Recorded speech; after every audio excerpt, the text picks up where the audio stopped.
Good afternoon, everyone. Thank you for joining us today for the Fiscal Year 2020 CSBG Annual Reporting Series Part 2. Just some housekeeping rules before we get started. Today, we will not do any live Q&A. So if you have a question, please type it into the chat function, and we will answer it at different points of the presentation.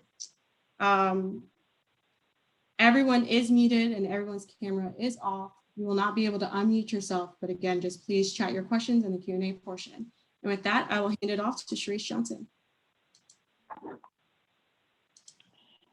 Good afternoon, CSBG state administrators and staff, and also good afternoon to any CSBG training and technical assistance partners on this call today. I'm Sharice Johnson, the Division Director for CSBG, and we're excited that you all have joined us today for the second webinar in a series of technical assistance and support we're going to provide you regarding reporting. Reporting is extremely important to us. It's important to our network, and we're going to talk more about the value of good reporting later in this webinar. We know you're busy, but our aim through these sessions are to really make sure that you have the guidance that you need to be successful in reporting, and when you're successful, we're successful. So thank you again for joining us today. I'm going to turn it over to Maxine Maloney, who's going to do an overview of the agenda and start this discussion. Thank you all, and I hope the information we share will be helpful as we continue with this series of training. Thank you, Sharice. Good afternoon, everyone. Thank you for joining us today. I hope this presentation is both informative and helpful as we launch our annual report season. What I start first is our agenda for today. Today, we have a short but packed agenda. First part of the agenda, the Program Operations Branch will provide you an overview of modules 1 through 4. This overview is primarily the content. This is the what. We'll provide you an overview of each module, along with some tips and suggestions, items to consider. After the Program Operations Branch provides an overview, we'll provide you an opportunity for some questions. We'll answer about 2 or 3 questions for this segment. Then we'll transition to a financial branch overview of modules 1, section E, modules 1, section H, and we'll again make a quick stop to answer a couple questions from the chat box, and then proceed to share some upcoming communications, and then time willing, we'll answer some questions. So let's talk about reporting.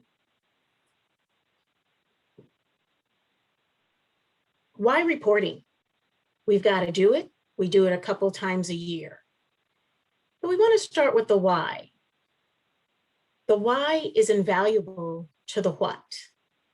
Reporting is a shared responsibility at all levels, the local level, the state level, and the federal level. Is a recognition that we have to have an evidence-based environment. Our evidence-based environment helps our stakeholders, whether it's the administration, whether it's Congress, our communities, citizens, even you, states as stakeholders and our TNTA providers, as well as even staff, judge on our efficiency, our effectiveness, as well as our overall financial conditions. Our reports are valuable as we have these increased conversations about outcomes management. In addition to our performance management and evidence-based practices are considered gold standard in the public sector that we're in. So when we think about this notion of continuous improvement, we think about setting those goals, right? So you're thinking as a state, local entity, even as a federal office, we set goals. We assess these goals based upon rules, based upon roles, and those tools. Those we'd liken to your community needs assessment. From that assessment, you develop a plan. That plan is your state plan. From that plan, you implement those goals and those strategies, and then you measure and evaluate. The measurement and the evaluation results in your annual report. That annual report is what we're talking about today. And this is a cycle of continuous improvement that helps us develop great strategies to enhance and support vulnerable children, families, communities, and support us in doing great work for the network. Next slide, please. Before we talk about the what and the why, I want to talk about the when. We talked about this last time we met in February. We told you the when, but I just want to do a quick reminder. CSBG Annual Report, that is due on April 30th. The CSBG CARES Act Supplemental Report is due on May 30th. And on May 30th, your CSBG Supplemental Annual Report is due if you must report on disaster. Next slide, please. Now I'd like to hand you over to Jamia Furbush, who is one of our CSBG State Program Specialists. She is a specialist for Region 4, Region 5, Region 6, and Region 9. Jamia is going to talk about the what. So I encourage you, as you're hearing Jamia talk about the what, think about questions that you may have and share them in the chat box. We will take a quick pause at the end of our segment to answer 2 to 3 of those questions. As we've done in our previous webinars, we will follow up with a transcript and answer all the questions that have been asked. Our goal is to provide you the context in the report, provide you some tips, items to consider, so that when you're, and I'm sure many of you have already done this, develop this report and are getting ready to submit, just some things to think about. This segment will only be about the what, right? The how, Monique will announce that later on in today's webinar about the what. About the how. That how is going to include OLDC, your smart forms, but today we really want to focus on the what. So without further ado, I'll introduce Jamia Furbush. Good afternoon, thank you. As Maxine mentioned, my name is Jamia Furbush, and I serve as a CSBG Program Specialist within the Office of Community Services. Today, I'll provide an overview of each module within the annual report and focus on what we are looking for within the 4 modules. Annually, state CSBG grantees are required to submit an annual report to OCS, as cited within the CSBG Act Section 678E. This will serve as new information for some and as a refresher for many others. Nonetheless, we are hopeful that this will assist you with gathering the necessary information for your annual report. To provide some background, in fiscal year 2015, OCS began the process of implementing a new CSBG annual report designed to complete the CSBG performance management framework. That includes organizational standards for local eligible entities, accountability measures for states and OCS, and the results-oriented management and accountability next generation. So during the discussion of the 4 modules, remember, the CSBG annual report will be used to provide broad oversight and accountability at local, state, and national levels to advance performance, display results from year to year, and assure accountability for relevant activities and outcomes at each level of the CSBG network. So, Module 1, what is it? Why do we need it? Module 1 is the state administration module that is completed by the state CSBG administrators. Module 1 is based on the federal fiscal year, which is October 1st to September 30th. And it includes information on state administration of CSBG funding, specifically the distribution of funds to eligible entities, the use of state administrative funds, and discretionary funds for training and technical assistance, as well as information on eligible entity progress and meeting the organizational standards. And the state's progress in meeting accountability measures related to state monitoring, training, and technical assistance, as well as other activities. As we move further into the webinar, you will learn more information about the financial reporting requirements for Section E, which is the state administration, and Section H, which is the state monitoring, from the financial operations team. Also, as a reference regarding IM 152, states may review it when the hyperlink that is in the slide once you do receive it. And it's also on OCS's website.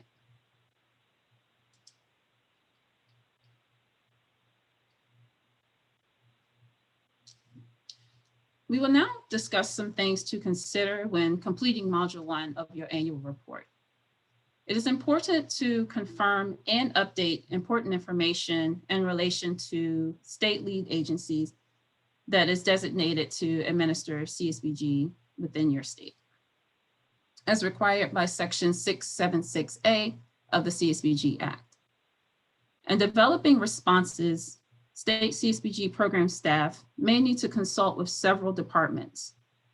As you gather information, consider feedback that is or has been received from outside sources.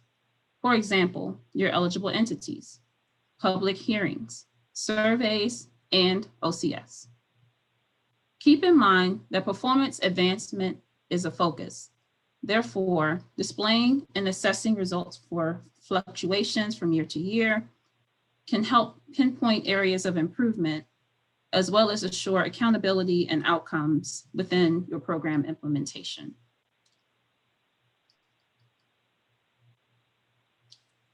Module 2 of the annual report pertains to information on CSBG eligible entity expenditures, capacity, and resources, and is based on the state reporting period. This section is to be completed by your eligible entities. Once your eligible entities submit this information, it is to be reviewed, evaluated, and analyzed by the state CSBG lead agency for thoroughness and accuracy prior to submitting to OCS.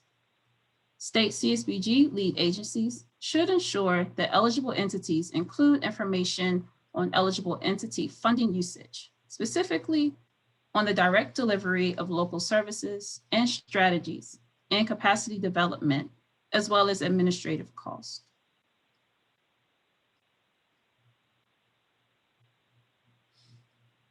For Module 2, it is helpful to consider how eligible entities are reporting in the CSBG expenditure chart.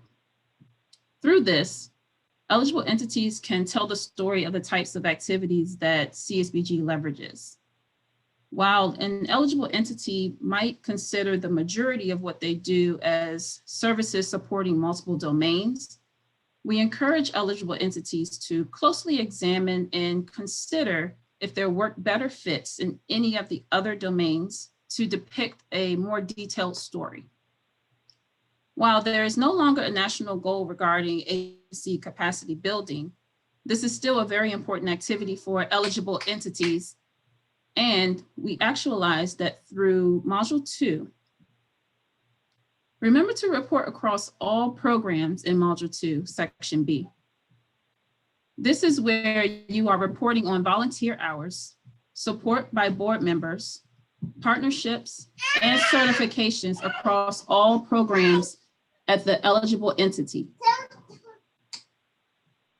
Module 2, Section C, reports on all eligible entities' available resources.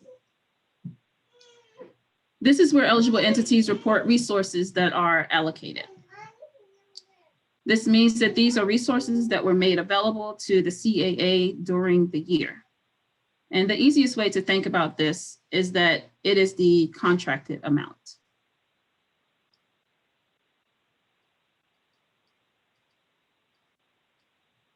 Module 3, community level, is completed by eligible entities, then reviewed, evaluated, and analyzed by state CSBG lead agencies prior to submitting to OCS. This module includes information on the implementation and results achieved for community level transformations. Those community level transformations could be reporting space for CSBG eligible entities who are tackling complex community level issues. This includes collecting information on agencies' community level transformations and showcasing the connection between transformations and outcomes over time.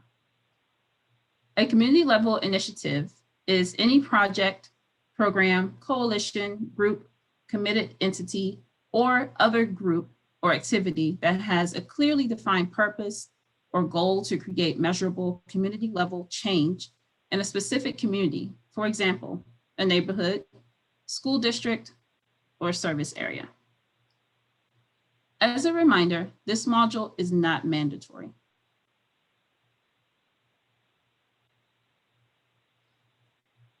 When gathering data for Module 3, some things to consider are the sources of the funding stream, whether it is regular CSBG, CARES, disaster supplemental, or a combination of the three. When preparing the community level transformation module, consider which phase applies.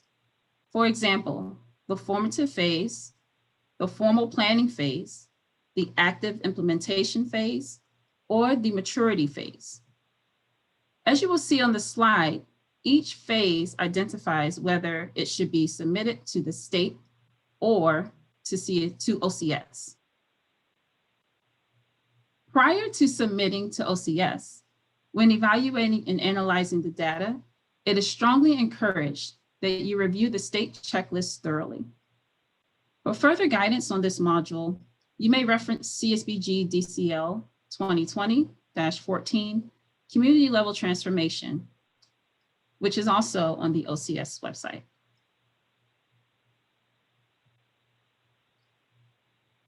Module 4, Individual and Family Level, is completed by your eligible entities, then reviewed, evaluated, and analyzed by the state CSBG lead agency prior to submitting to OCS. In this module, you will see that it is comprised of 3 sections: the Individual and Family National Performance Indicators, also known as FNPIs, the Individual and Family Services, and the All Characteristics Report. These sections include information on outcomes obtained by and services provided to individuals and families, as well as demographic characteristics of persons served by CSBG eligible entities. The Individual and Family National Performance Indicators focus on services provided to individuals and families and demographic characteristics of people served by CSBG eligible entities. All individual and family level performance indicators and services are categorized within 7 of the 9 domains that organize the work of the Community Action Network. Those community services block grant domains include employment, education, and cognitive development, income and asset building, housing, health and social behavioral development, civic engagement, and community involvement, and outcomes and services across multiple domains. The Individual and Family Services area aids in the analysis of the relationship between people, services, and outcomes. The All Characteristics Report collects information on all individuals and households, whether or not funded directly by CSBG. This demographic data will strengthen the CSBG annual report by demonstrating who is being served by CSBG eligible entities.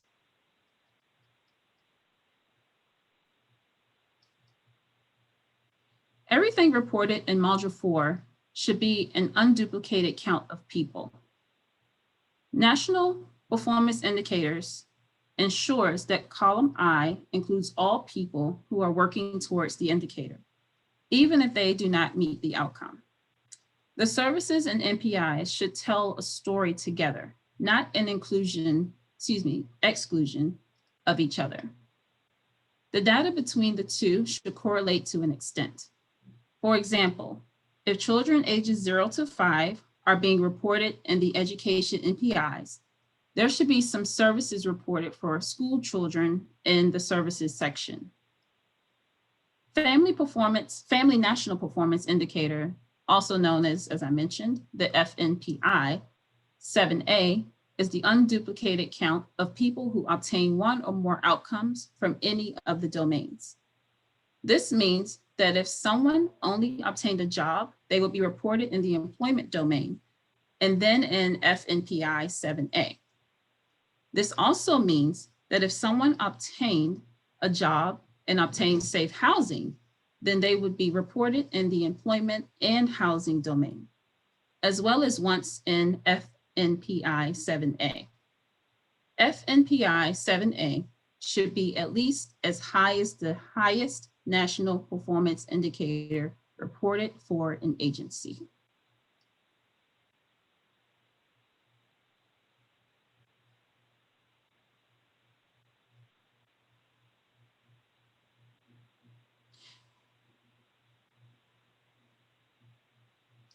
On this slide, you will find the contact information for the program operations team. As you will see, we have Mr. Isaac Davis, as well as myself, Jamia Furbush. As a reminder, please copy CSBG States and our program operations branch chief, Maxine Maloney, on all emails.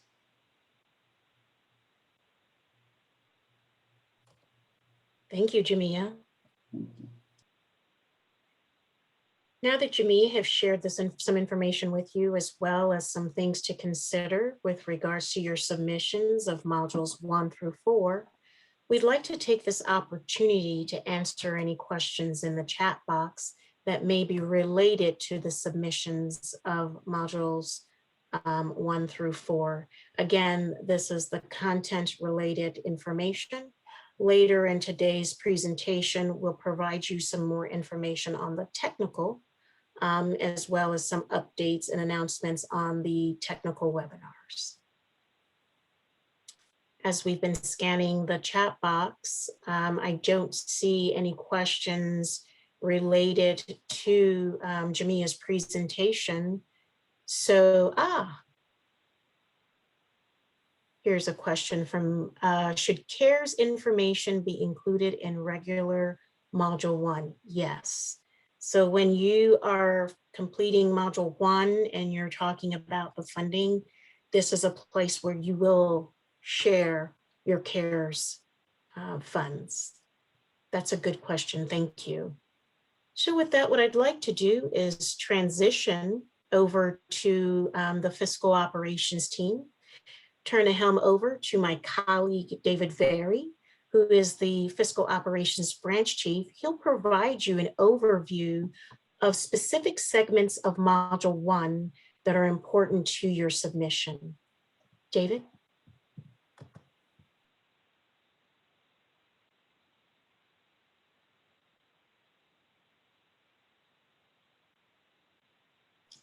David, you may be muted.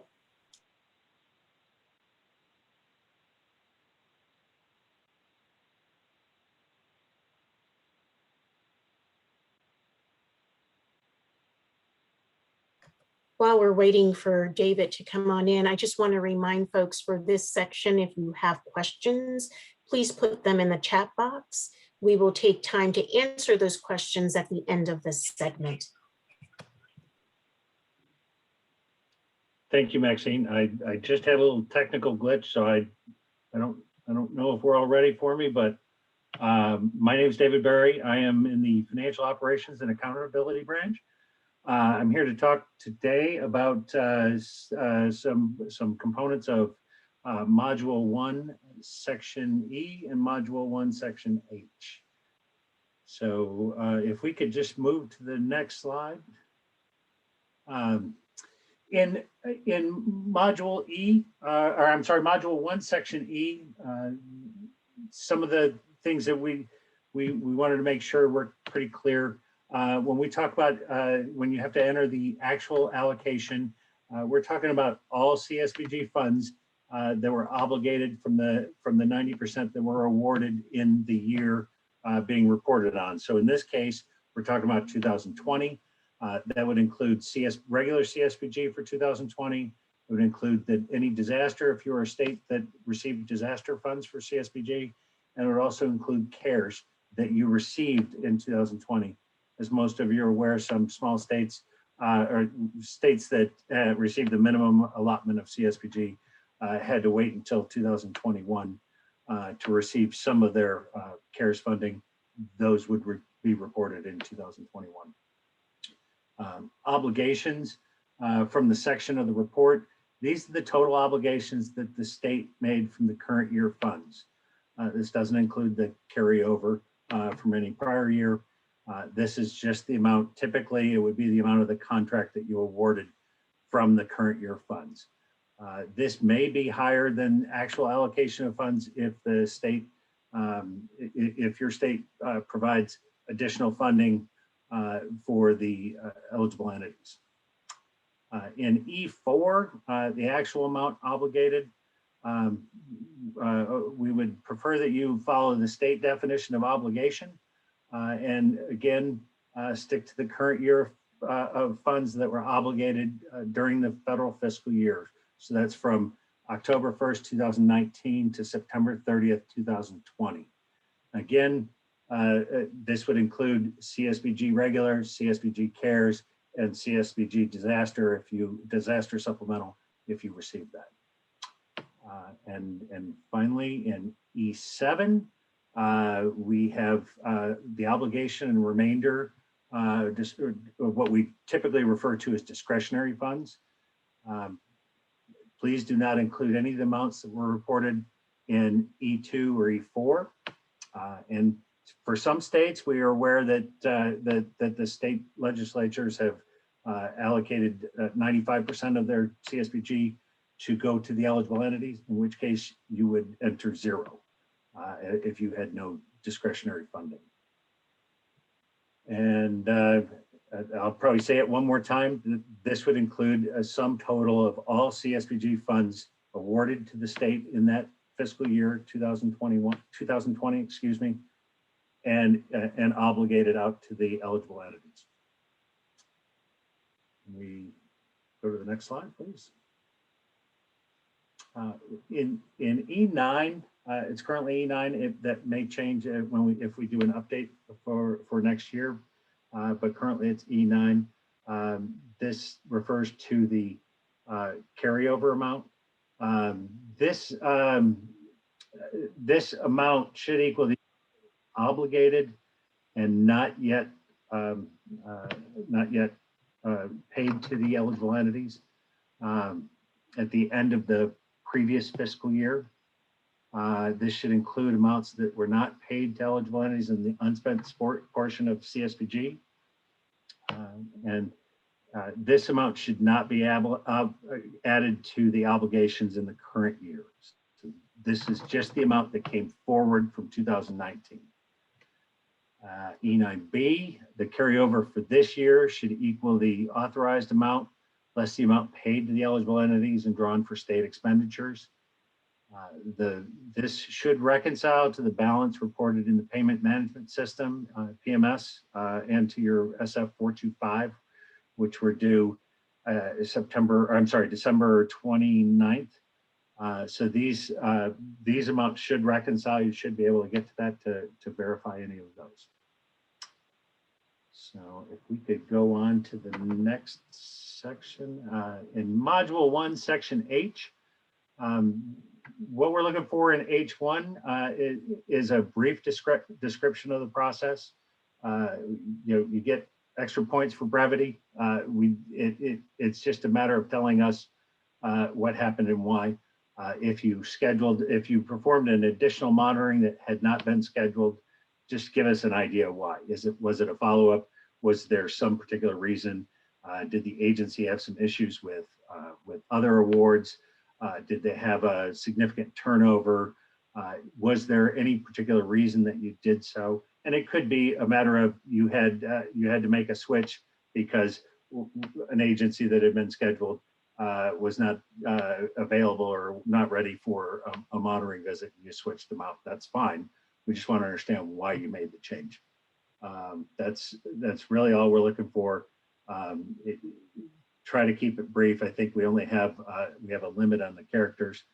We just want an understanding of what happened and why. There can be reasons, like I said, that you're switching entities out because of scheduling issues, or it could be something that includes a higher level of risk if they had issues with their single audit, if they had issues with other monitoring from other state agencies or federal agencies. It could be something that, you know, if an agency experienced some drastic level of changes. I think I was out at one state not too long ago where they received, while we were there, they received a request for immediate funds, or were told that the doors would close. That might prompt you to perform an additional monitoring or something that you had not planned. Just let us know what that reason might be. And then in H6, the single audit review, we will take a look at, when we're reviewing these as part of our review of the CSBG annual report, we will take a look at all of your eligible entities and when they submitted their audits. And we can show you easily how to get this data if your state office that handles the audits is unable to provide the data for you. You can get it easily out of the Federal Audit Clearinghouse. You can, the date accepted, any findings that are reported for any programs that are run by those entities. And we typically use this data from the Federal Audit Clearinghouse. We reconcile it to what's reported in the CSBG annual report.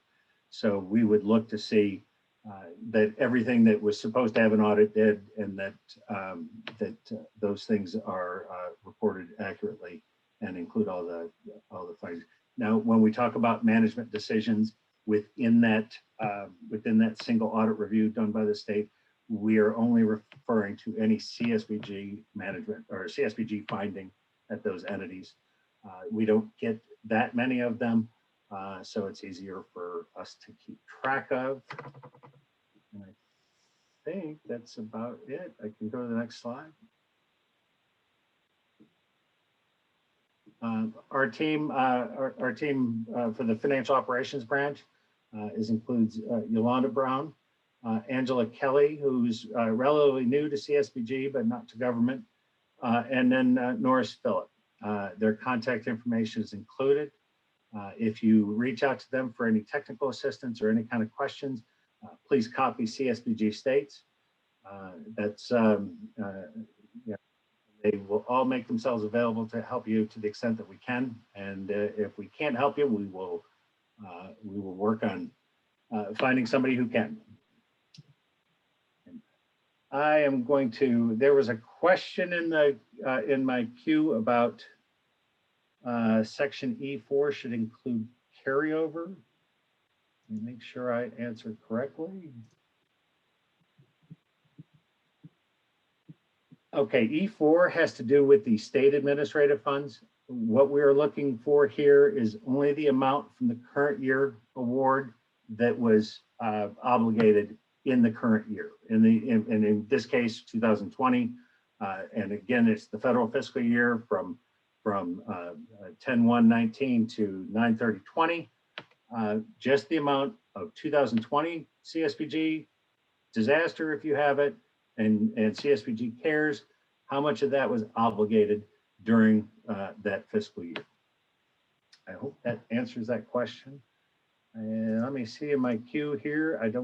Do I have any other? I do have one more question. And the question is about adding CSBG funds with the CARES funds and allocating it, and all the funds that were allocated, and report all of them. And that is correct. We do want you to include all of the active CSBG funds, but only those current year funds. If your state deobligates 2019 and then reobligates it, we don't want that included in the 2020 report. We want just those funds awarded in 2020 that were obligated in 2020. And Nikki, do we have any other questions in the queue?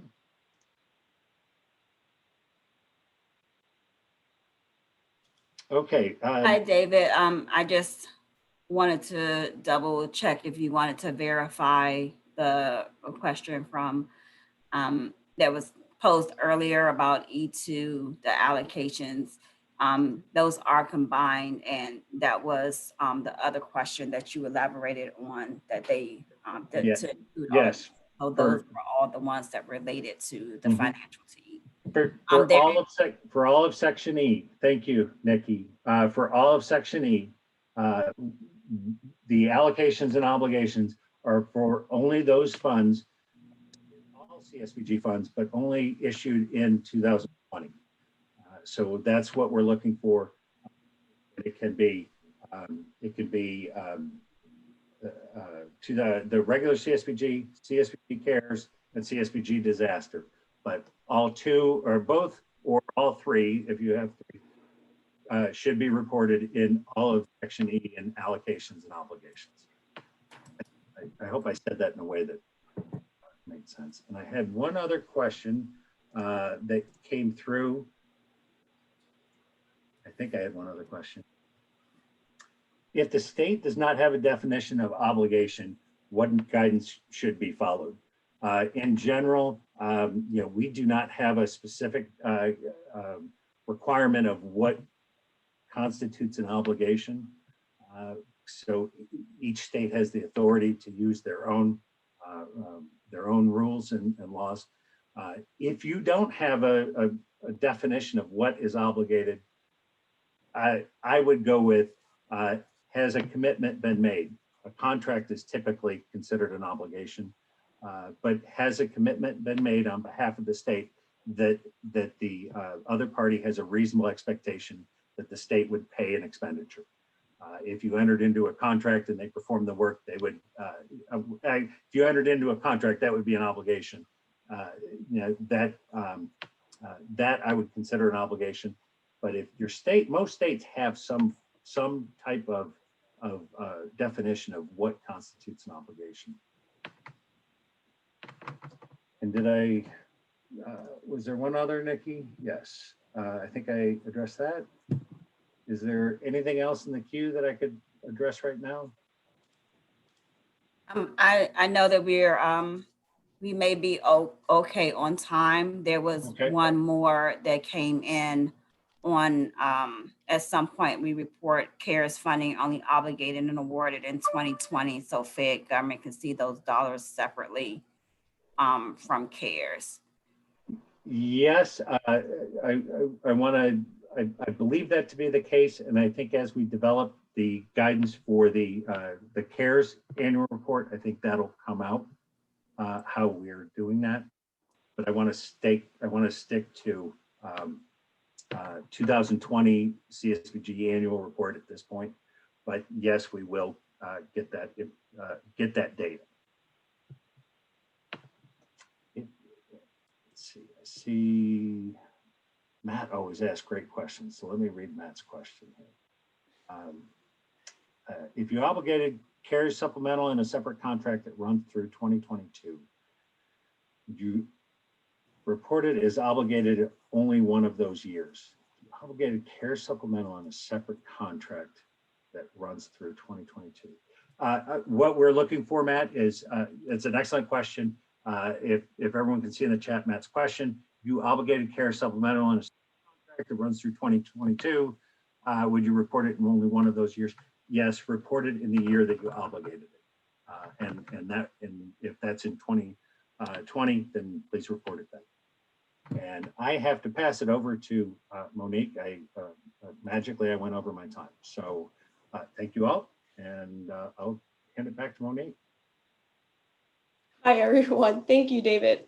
My name is Monique Alcantara. I'm the Management and Program Analyst here at the Office of Community Services. Today, I am going to speak about some upcoming webinars and presentations, as well as some upcoming communications.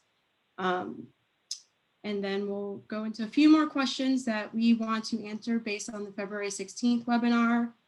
And then I will give a preview of our next webinars. So our upcoming webinars and presentations, we have 2 webinars at the NASCAS Winter Conference.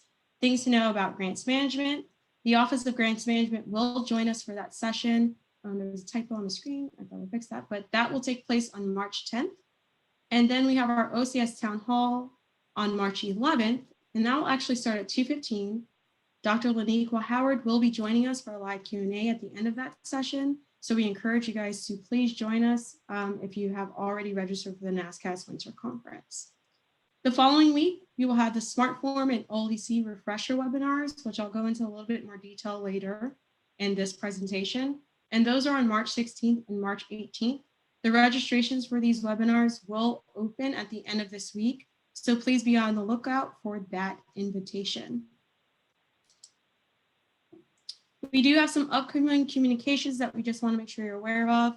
We will be releasing a few DCLs about the CSBG annual reporting overview, which will answer a lot of the questions that you guys are asking today, such as combining funding and the regular CSBG annual report and separating funding in the CARES and disaster supplemental annual reports.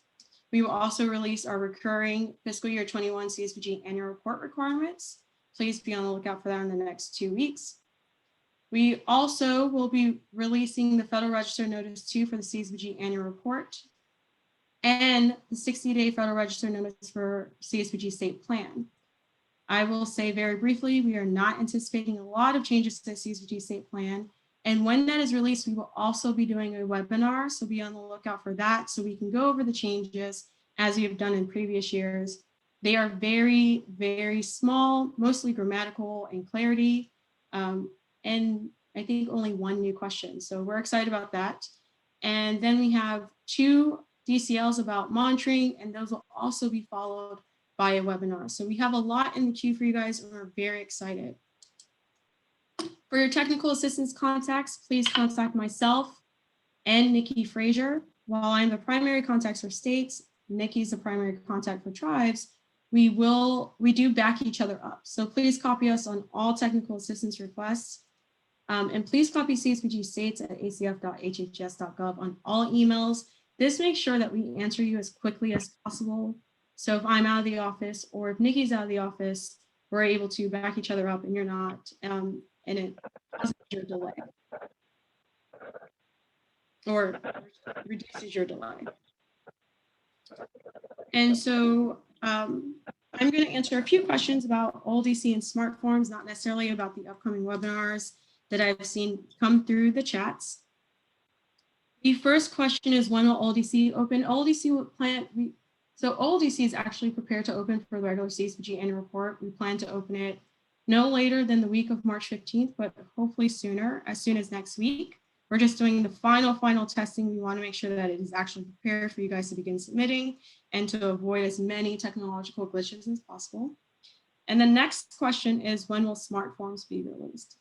So I do want to take a second to explain the smart form release process and the importance of finalizing the prior year data. So the smart forms include information from the prior year on the right hand of the smart form. So prior to creating the smart forms, we need the data for your prior years to be finalized. That means submitting any revisions, any updates that you guys have based on the feedback that we sent you during the NASCAS quality assurance review and the federal review. So that being said, our goal was to release all smart forms at the same time. While we are still waiting for some states to finalize their data, over half the states have already finalized. Therefore, we are going to release the smart forms for the state to finalize their data in November. And then we'll be releasing the remaining states after, in the next 2 or 3 weeks. The reason why we did it this way is because there are a lot of checks and balances in order to make sure that the data is correct, the integrity of the data, and the smart forms are correct. So our preference is to do these checks and balances as little as possible to ensure that the integrity of the data is correct, which is why our preference is to wait for all states' data to be finalized. As there are still a few states who are working to finalize their data, we understand that their states want their smart forms as quickly and as early as possible. And that is why we're doing 2 releases. And I hope that clears it up. And please be on the lookout. These smart forms will come from NASCAS. And I anticipate that the first half states will be getting it at the end, by the end of this week. And I do not see any additional, Will the Smart Forms Refresher webinar be open to eligible entities? Yes, the Smart Form Refresher webinar will be open to eligible entities, and it is going to be recorded. So it is a wider webinar that is open to everyone, and it is a refresher of what we did last year. Nikki, were there any more questions before we move on? I see one more came through. Just a question if the presentation will be available. Yes, the presentation will be available. We'll record everything and release them. For the states with statewide databases, the XML schema has not changed. So there is no new information, but we will be meeting with you guys to talk about possible testing if you would like to test your form. There were no changes to the XML schema or to OLDC. So the testing that we're doing is more just the checks and balances, but we understand that states with databases would like to test as well. So we will be sending you instructions. The XMLs are on the NASCAS website. So for states with state databases, please reach out to Katie or Muska and they will be able to help you with that. They're within the vendor portal. And I do have to make a correction. The smartphones will be released early next week.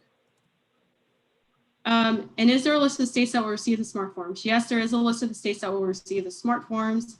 We will reach out to the states individually to let you know who will be receiving the smart forms this week and who will be receiving the smart forms later.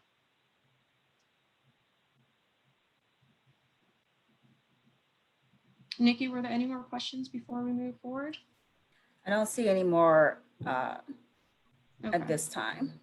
Thank you.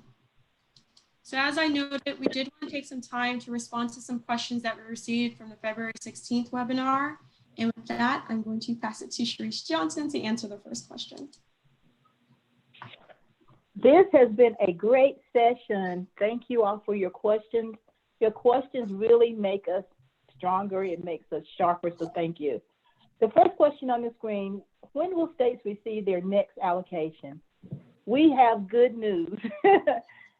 This week, yesterday, OGM, the Office of Grants Management, released the quarters 2 through 4 CSBG 2021 funding. I can hear you all clapping and smiling right now. We know this has been a challenge from time to time to know when the funds have been released, but we're trying to be very, very proactive about this, and we appreciate the patience that you have given us over the last few releases, especially if you didn't receive your award letters and things like that. So know this, the money should be in your PMS accounts today. If you don't see it in your PMS account, that's a reason to reach out to us. Secondly, we're also going to email notice of awards to you once we receive them from OGM, the Office of Grants Management, and we should receive those notice of awards no later than tomorrow. So check your PMS account. Also look for your notice of award letters, and hopefully that will be resolved, and that you would get the funding and you're able to continue the strong work that you're doing in your state and with your local entities. Thank you. Next, okay. Thank you, Sharice. So the next question we had was, and this was asked a few times today, was to clarify if an agency did not expend CARES funds in fiscal year 2020, they would need to submit a CSBG CARES annual report. However, they would report $0 expended and $0 served. This is a multi-part question because it has different effects based on the different modules. And it is something that we discussed internally quite a few times. So states are required to submit Module 1 even if they did not expend any CARES funds. And that's because Module 1 is not just about funding, it is about the state administration. So we have questions in there that allows you, as David pointed out, to tell us what bumps you hit or what concerns you guys had and what you may have run into in trying to expend the CARES funding in such a quick amount of time. So even if you didn't expend it and you didn't necessarily do, we've heard from you, so we know that you guys have been doing CARES work and it may have just not been with the CARES funding. So please, we're still requesting that you submit Module 1. For Modules 2 and 4, if you did not, for the agencies that did not expend or do any serving with CARES funds specifically, they should submit a blank report. This is for integrity purposes. And, every agency may do different. So there might be some agencies and states that did do services or expended funds, and there might be some agencies that didn't. So in order to have it clear cut, we're asking that everyone submit a form, even if it is a blank form, to OCS through OLDC. And again, module 3 is optional. So you would only report it through your regular CSBG, and you would just identify which funding stream you used. And for our last question about reporting and tracking, there is confusion among agencies because they were instructed after guidance received to report and track CARES separately. To clarify, we should now instruct our agencies to include everything in the 2020 annual report. So I do want to clarify that tracking and reporting are different. All agencies and states should continue to track CSBG, CARES, and disaster funding as applicable for services and outcomes separately. For the regular CSBG report, we're doing what we've always done. So you'll report on everything that you've done, including funding, services, outcome in your regular CSBG annual report. And then for CARES and disaster supplemental annual reports, you're going to report separately. So we do want to clarify that the tracking and the reporting are two separate things. You should track them separately, but in the regular CSBG report, we're asking for everything. So given time, we are not going to ask any more live Q&A, but I did want, again, to give you guys a preview for the next two webinars. On March 16th at 2 p.m., we're going to, with the help of NASCAS, have a webinar refresher about how to use the smart forms, including entering data and doing those XML exports, and that will be open to eligible entities. And on March 18th at 2 p.m., we will do how to submit within OLDC, including OLDC roles, Module 1 data entry, Modules 2 and 4 report uploads, and Module 3 attachments. Prior to our March 18th webinar, we did not want to wait because, as I mentioned earlier, OLDC is preparing to be open sooner rather than later. So we want to make sure that everyone understood the roles within OLDC, because we're still receiving a lot of questions about that. There are 3 roles that you can have as someone who is submitting reports within the online data collection or OLDC. That is data entry. This person is only able to create, edit, and enter data. They cannot certify the report, they cannot submit or unsubmit. An authorized official is able to review and certify reports. They cannot create a report, that means initializing, and they cannot submit or unsubmit. And then the grant administrator can do everything. So they can create, edit, enter, review, certify, submit, and unsubmit. 2 quick things about that. If you're a data entry person and you do need more actions added to your account, we can do that. So if you do need to be able to unsubmit, just let us know and we'll add that to your account. And that goes for the authorized official as well. We do have some states where the authorized official wants to be the person that submits. The authorized official should only be assigned to the person who is designated in the designation letter. And again, with the annual report, the authorized official does not need to certify, as we do not require certifications for the annual report. So with that, I would like to pass it to Sharice to let her say, to see if she had any final words, and then we will end today's webinar.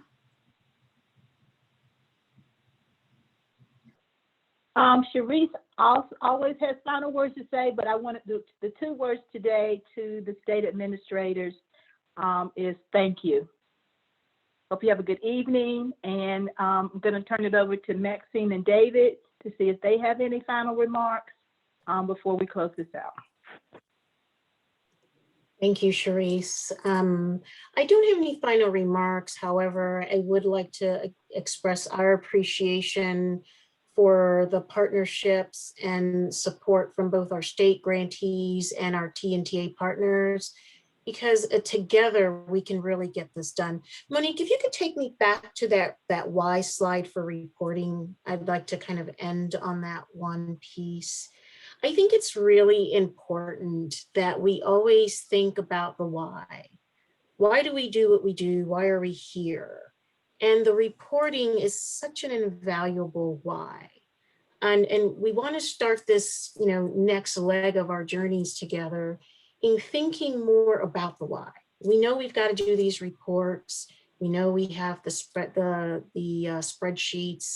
for Module 2, Module 3, but there's a fundamental why that grounds us all, and that is our shared responsibility. Thank you, Monique.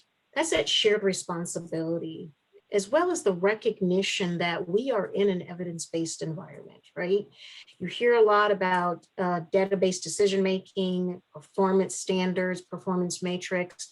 So the reality is we're in an environment where everybody wants to know what, right? What happened as a result of your why? And I'd like us to think about this over time, and how do we get to a place where we really tell that rigorous story about the impact of our CSBG? The CSBG it's a small yet mighty grant that has tentacles across the United States. Our CAAs are the bedrock of our communities and serve as also a framework and a bedrock for our state agencies. And so as we think about outcomes management, as we think about setting these gold standards for reporting, the why is what keeps us together. And that's what I'd like us to think about as we go forward.